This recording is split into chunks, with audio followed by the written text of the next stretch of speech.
So I encountered three separate categories of exploited labor groups during my morning jog this morning. So at my own peril, I'm going to talk about this again. I say at my own peril because it makes it sound like I'm being racist. I am just observing a trend. The real topic is marketing and the gullibility of those who buy into the marketing plan.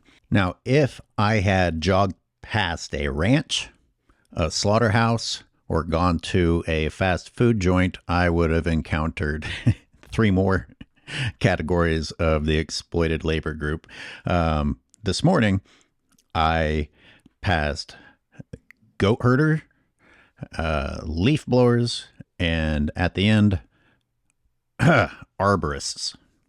God, makes me ill to say arborists, as if those guys can even say the word arborist, which again makes me sound racist, but that's not the point. The point is you put this nice word that makes it seem like these people are tree experts, and the reality is it is the cheapest group of workers that can be found, and you just accept that somehow these people know what's best for trees and have experience doing things to trees that are actually supposedly good for trees. And every single one of these groups that I passed were speaking to each other in Spanish. And here you go, you're going to attack me. Oh, what does that matter? What matters is that you're willing to believe that these people somehow have extensive training in this field. Why would you believe that? Based on what? Which brings me to the real core of today's episode, and that's the marketing that has been applied in recent years to the goat grazing programs. And I included this in my rant on the Angry Ecologist channel as I was watching the goats destroy native habitat, as they do each and every year across California. And since some of you aren't going to listen to that rant, I thought I'd let you know just what the marketing change has been. Recent years, they have started posting how they are intentionally bringing people from south of the border, thanks to their deep history in herding animals, their cultural relevance to doing this. And of course, everybody just bought it hook, line, and sinker. Here's the problem. Absolutely nothing's changed. And there's nothing expert about it. Like, exactly what was being done before is continuing to be done. So you can't pretend like some sort of knowledge was brought over by hiring the cheapest labor force that you could find. But the other aspect of that argument is, even if you were able to show me that these people had some sort of special expertise with herding goats that you can't find in North America, it isn't being applied. It can't be applied. They do the same dumb thing every year. And I'm not calling those people dumb. I'm calling the people in charge of these programs dumb. They set up the fences in the exact same places that they always set up the fences, and then they just let livestock loose upon the land. Absolutely no interference, no supervision. It's just a free-for-all of 500 to 600 goats massacring everything in front of them. All that happens is that fences are set up that protect people's private property from the destruction of the goats. And remember, this is a habitat improvement program. That's why we taxpayers shell out all this money to fatten up more animal agriculture. Not only are they eating nature and getting a free meal, we're paying them to do it because we believe that it's necessary, and it's fire fuel management, and it's habitat improvement, and whatever else is necessary to be said to get you to buy into it. The other problem with it is that none of you know. You wouldn't know. Even if any of you bothered to go and look for yourselves, whether it's the terrible job of landscapers and leaf blowers, whether it's the terrible job of the arborists, whether it's the terrible job of the goat herding, the goat grazing program, whether it's the horrifying destruction of the land and the increase in invasive plants rather than an increase in native plants. None of you even go and look to begin your argument, to begin your counter argument. And even if you did, what percentage of you have a knowledge basis, a background in those topics by which to look at the visual evidence and be able to determine whether or not what you're seeing is good? You don't. You don't have it. But nevertheless, you're happy to defend it as if you do know what you're talking about. This is the marketing and the gullibility thing that I'm talking about. So you see, it's not about the fact that these guys are Spanish, that they're from Mexico or Peru or Bolivia or any of the places that I've read in the marketing. It's you. It's you that matters here. And it's the destruction of the earth taking place because of your gullibility. Like everywhere, every neighborhood I go to, the trend of chopping down trees has just been taken by storm. Let me tell you, these arborist companies, boy, they are making a killing now. With the earth having the fewest trees it's ever had, humans are hell-bent on getting rid of the ones that are left. Even as the planet heats up, well, let's get rid of the things that provide shade. Why? Why? Because somehow you've been convinced of the problem of leaves without looking into it. Imagine that companies that depend upon chopping up trees for their survival are going around recommending to people that they need to do it to their trees. And these neighborhoods are so ugly now. Neighborhoods that used to have trees have got these stumps in the front yard, or there's this other thing where they leave like the first 3/4 of the tree, but they don't have any actual branches or leaves. It looks like some sort of a statue.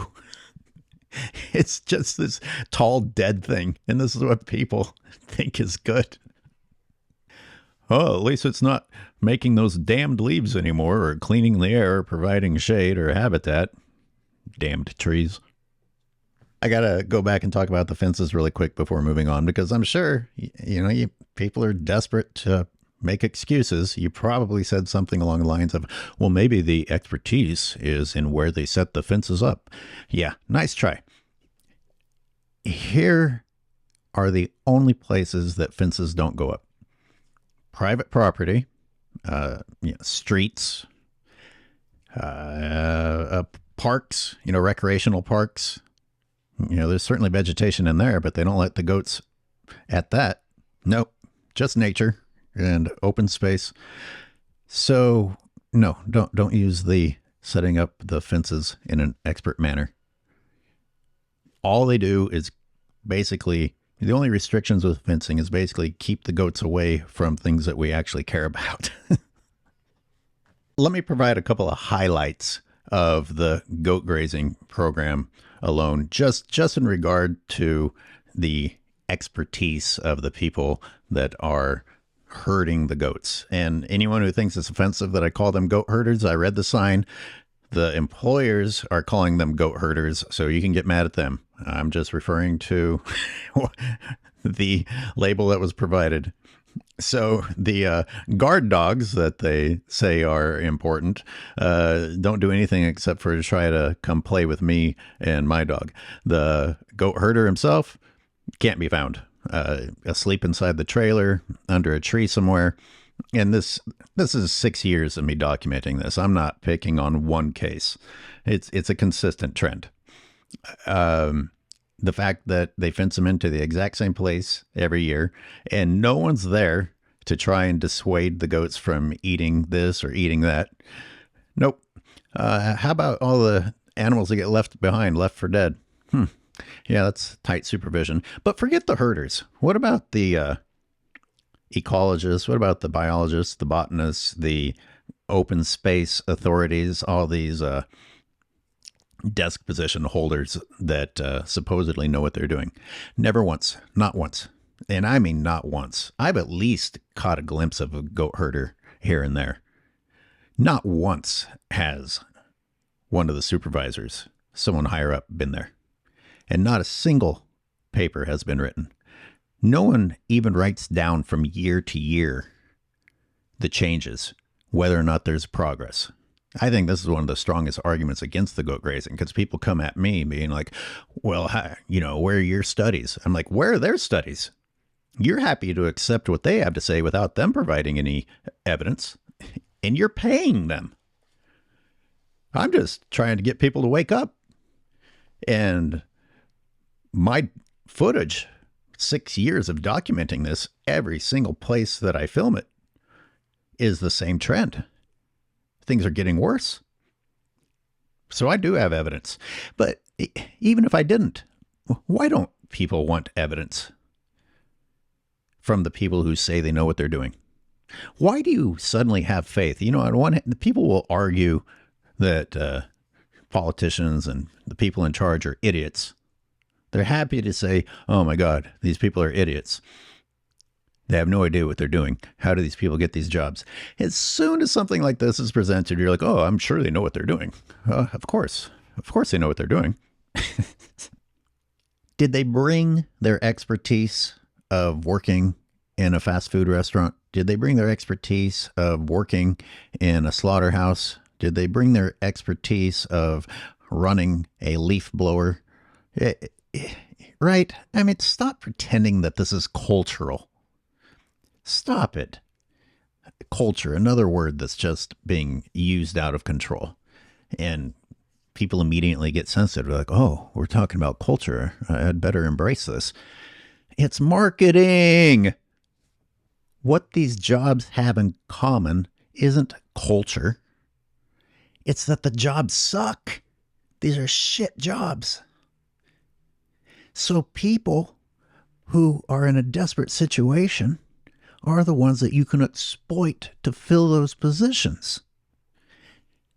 These are not desirable jobs. I worked fast food as a teenager. I went through it. It sucks. mainly because the other people that you work with and the losers that are there for life. Oh my God, those people are nightmares. They're finally coming out with studies about the health problems of leaf blowers, as if we need studies for that. I mean, I can't walk past them for a few moments without choking on the fumes and having my head vibrate from the shocking volume of the noise pollution. But we need a study to explain to us that people who are subjected to that long hours on a daily basis might be suffering. What's wrong with us? Come on. The goat herder one is probably the most enviable, because you're outside and for the most part they aren't using power tools. It could actually be fairly peaceful. I mean, I spend quite a bit of time out there filming it and documenting it. And I was out there in the first place enjoying nature until the goat grazing came through and destroyed the nature I was enjoying. So yeah, that one's not so bad. But still, it's not exactly a job people are lining up for. But maybe you should be. With how lazy the American workforce has become, you should look into the goat herder job, because you get to watch TV inside of a trailer or take a nap under a tree and pretend that you're carefully observing destruction. If any of you are into these topics, you can find it on the Angry Ecologist channel. I try to keep it just a little bit more based on my observations over there, whereas this one I get a little bit more personal in my attacks on the human race. But every now and then the angry side of the Angry Ecologist comes out. So warning, But yeah. Okay. Thanks for listening.